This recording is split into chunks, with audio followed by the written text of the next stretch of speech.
Hi all, calling all the artists out there. I think you'll relate to this question. I certainly could. So here's how it came into me. I want to paint, like art paint, not walls. I always have a lot of art supplies and could certainly figure out how to carve out some time. The space to do it's a little tricky, but the main problem is me, all caps, exclamation mark. I'm terrified of starting. All I can do is compare myself to artists who are putting their work out there. I don't want to go through the part of not being very good, and I just want to arrive at the confident, easy part. By the way, one of my children does this and it drives me absolutely crazy, and now here I am. Why am I sabotaging myself before even trying? I can relate. I can really relate. This artistry thing, this creativity, it's really about expression. And when we express, we are exposed. We feel more exposed. We feel vulnerable. So this is a true feeling I know you're having, and I can really relate to it. I'm sure anybody who's done anything creative can do that. And there's a part of you that is so hungry for it. So I think what we're working with here is how you're in relationship to the part of you that wants to keep you safe. That's the low mind. We can call it the reptilian brain, the ego, whatever name you want to call that, but it is the part that is trying to keep you safe and from expanding. And when we expand, it feels that low mind feels out of control, and it works very hard. So the story right now your low mind is telling you is that you will be criticized. You're not as good as everybody else. And why bother even starting? So I'm sure you're already very familiar with that story. So let's work with the way we're in relationship to the low mind. Right now, it gets to completely drive the bus, and you never get to paint. No, that's not okay. This is a young child, the equivalent of like an 8-year-old who just threw a fit and then prevents you from going out on your date, or going out to dinner, or going out with your girlfriends. Not okay. So let's put some boundaries around it. We don't want to ignore it. We don't want to squash it. We don't want to try to make it go away.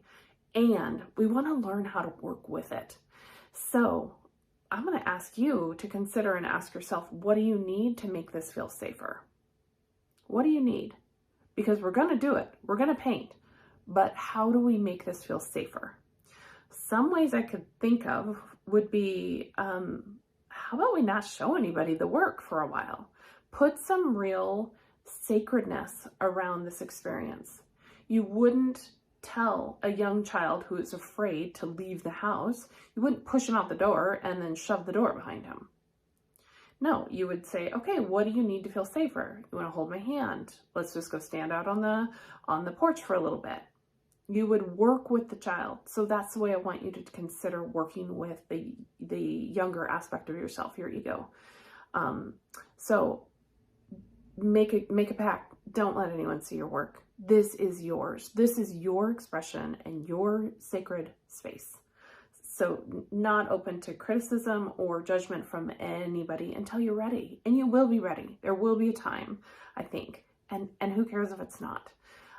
The other story that you somehow that painting is satisfying when it's perfect, that's not going to really work either.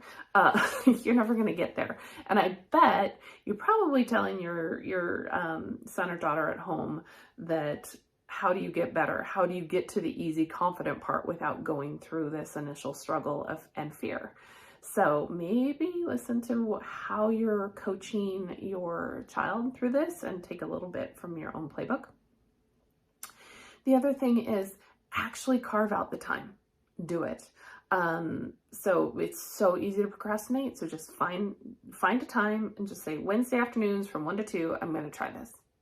And one of the first things I'd encourage you to paint is what this feels like, what the experience of working and listening to your low mind feels like, looks like.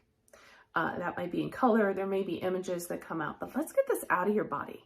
There is a part that is scared, so let's express it.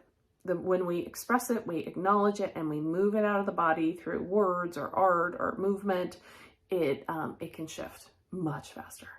So those are some tips. I hope that works, and I'm cheering you on for your creativity, and honoring of a desire that you have. So good luck. And for all those of you listening, keep the questions coming in. I love the questions. I really, really do. So just go to sarayao.com, go to the resources page, and you will see a section that says Ask Sara. You can fill out the form and I'll answer a question. All right, take care.